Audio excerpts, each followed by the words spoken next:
Okay, here we go, Chapter 6. Now, how do we strengthen a company's competitive position once they have it?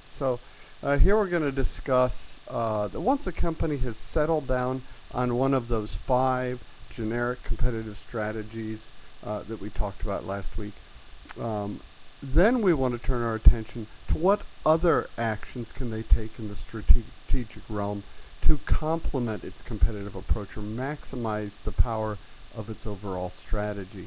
So we'll go over these learning objectives in this lecture, and it's in the book readings and in our other work.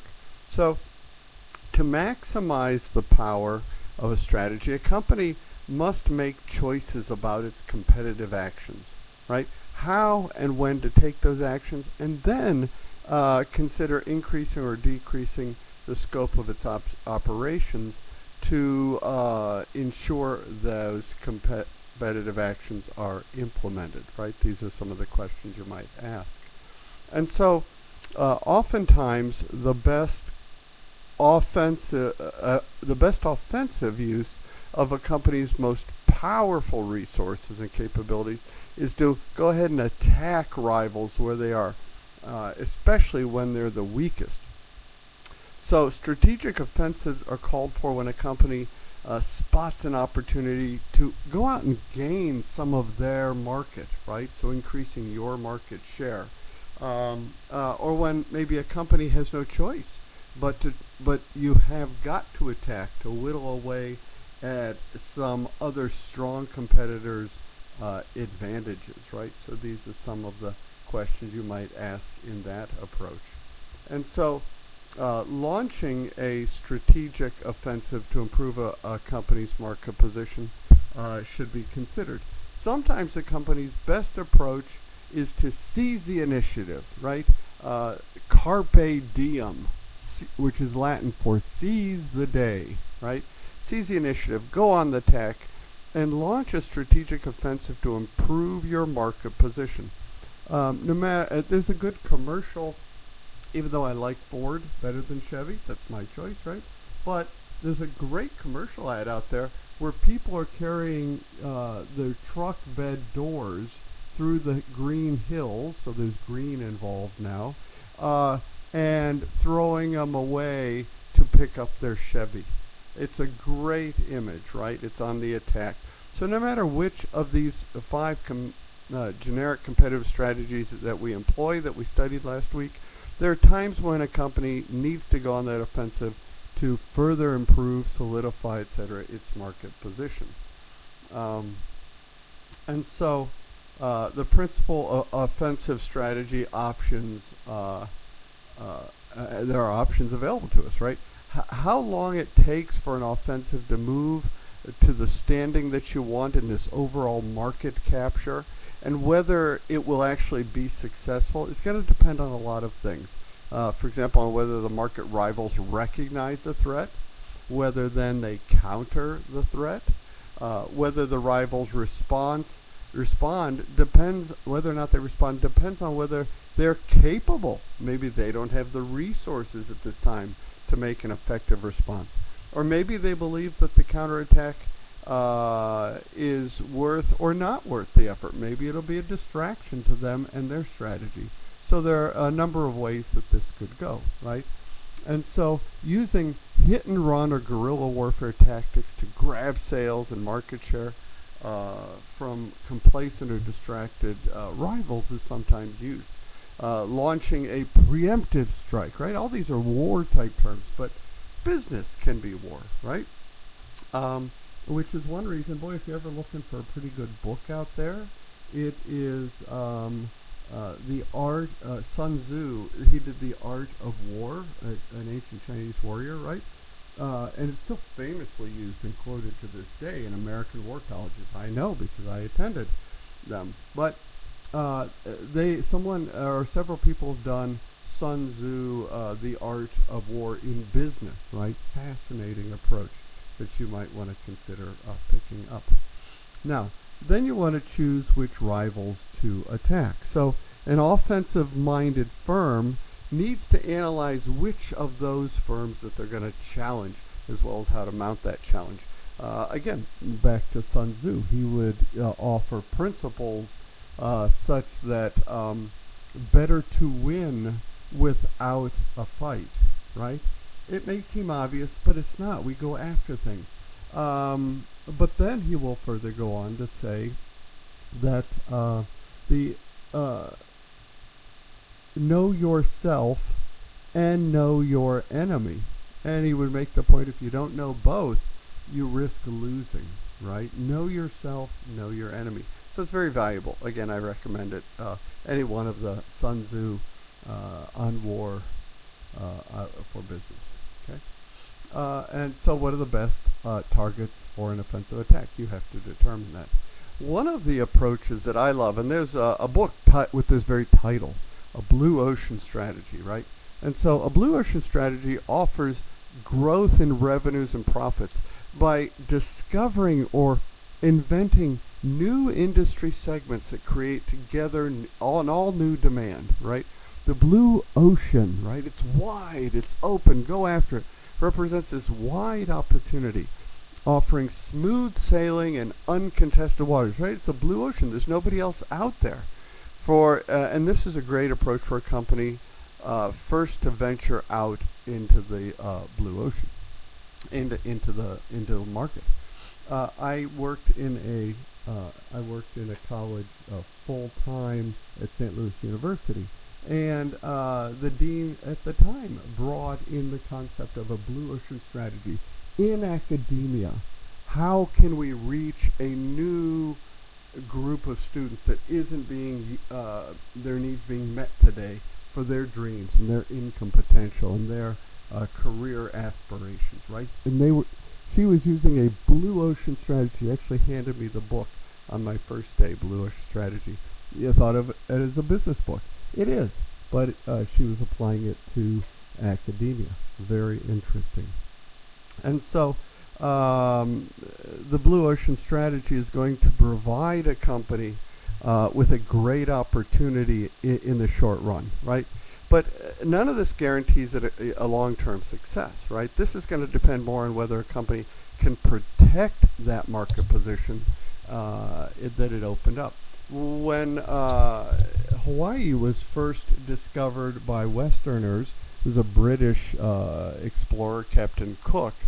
It was novel. It was interesting. The Hawaiians welcomed him.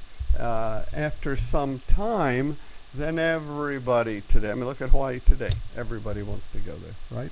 That's just an example, but it's true. All right, the core concept of this blue ocean strategy has got to be grasped. It's critical that offering growth in revenues and profits by discovering or inventing this new industry segment that creates an altogether new demand. It's untapped and very exciting. Okay, and so, but besides the offensive strategies, there are defensive strategies to protect the company's market. So, in a competitive market, all the firms are subject to offensive challenges from rivals, right? That's true. The purpose of defense now is to lower the risk of being attacked. And this is what the Hoover Company didn't do in its analysis. When it offered that campaign in the 90s, a marketing scheme of a free international flight for every vacuum purchased, it did not lower the risk of being attacked. In fact, because it was a failure, it created the opportunity for the takeovers to happen that were to follow. And so the purpose of a defensive strategy is to lower the risk of being attacked and weaken the impact of any attack that does occur, and induce challengers to aim their efforts at the other rivals. So for the Hoover Company, what might have been some good defensive strategies, right? They may have said, you know what, instead of potentially losing $10 million on this marketing campaign, let's take $3 million, set it aside, reduce our workforce's hours, but pay them their regular salary for the next 6 months while we realign our inventory. That could have been one approach. Another approach might have been, let's offer the best warranty on the market. We'll take $3 million, set it aside, and offer the best warranty on the market, better than everybody, to increase sales of the products that were in the warehouse, etc. The list could go on, and I'm sure you'll have fun with that later. So a good defensive strategy can help protect the competitive advantage, but it rarely is the basis for creating a competitive advantage. So that's the caution there. There are lots of ways to throw obstacles in the path to would-be challengers. So the most frequently employed approach to defending a company's present position, it involves actions that restrict your challenger's options for initiating attack. That's really what you're trying to do in this approach. And so the goal of signaling challengers that strong retaliation is likely in the event of attack is either to dissuade them from attacking at all or to avert them to less threatening options. And so to be an effective defensive strategy, you want to signal needs, your signaling needs to be accompanied by credible commitment to follow through. You must be able to follow through, and they must think that you will. Okay? So, and because of the first mover advantages and disadvantages, right? To be a first mover is a large advantage. But because of the advantages and disadvantages, the competitive advantage can spring from when a move is made, as well as from what move is made. And I think the Hoover Company marketing effort in 1992-ish is an example of that. So the core concept here is first movers strategies. Because of the first mover advantages and disadvantages, competitive advantage can spring from when a move is made, as well as from what move is made. And you want to be careful in that process. Now, there are 6 conditions in which the first mover advantages are likely to arise. And so some of them are listed here on this slide, like pioneering leadership, or a product that was primitive, or rapid market evolution, etc. These are great innovative efforts. Now, deciding whether to be an early mover or a late mover, right? Watching, 5G towers. Who's going to be all in? It's a big infrastructure cost. Maybe I'll just wait this one out and see what comes next, right? So in weighing the pros and cons of being a first mover versus a fast follower versus a late mover, so right, we have 3 options here. It matters whether the race is to market leadership in a particular industry is a marathon, or if that race in your industry is a sprint, right? Which is it? I often see these things as marathons, not sprints, right? It's a long-term look. So the first mover advantages can be fleeting, and there's ample time for the fast followers and even sometimes the late movers to catch up, right? And I think the electronic car vehicle industry may be a good example of that. So the scope of the firm refers to now the range of activities that the firm performs internally, okay? And the breadth of its product and service offerings and the extent of its geography. You look at a company like Bayer, they make aspirin and medicines and pharma, etc.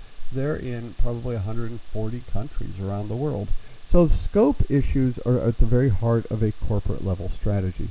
There's horizontal scope, which is the range of the product and services that a firm serves within its focal market. And then there's the vertical scope, which is the extent to which the firm's internal activities encompass one, some, many, or a lot of activities that make up the entire value chain system, the entire order to cash, ranging from raw material production to final sales and services.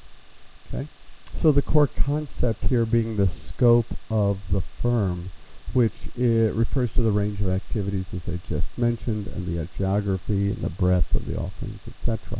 And I just mentioned the horizontal and vertical scope there for your review. Now, the next 2 slides, we'll stop here and we'll come back in just a few minutes for part 2 this week.